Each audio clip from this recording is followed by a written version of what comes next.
كاس العالم كنخرجوا على برا، كنخرجوا الكوب دافريك كنخرجوا على برا.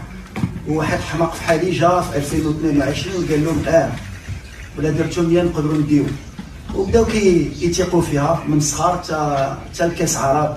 دابا ما كاينش شي مغربي اللي غايقول لك خصنا نديو كاس افريقيا ولا نديو حتى كاس العالم.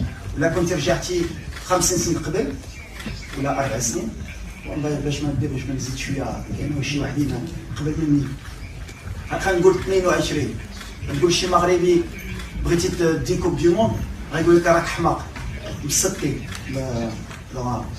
دابا كيامنوا خصك دي كوب دي موند، خصك دي كوب دافريك. دخلنا في واحد ليغ اخرى بحال اللي كنت كنقول لو نوفو ماروك كنجيو خصنا نربحو، ولا حطينا غير 1% في هادشي في هاد الكره الحمد لله. دابا لا بريسيون ماشي لا بريسيون، حنا بغينا نكونوا في هاد المستوى.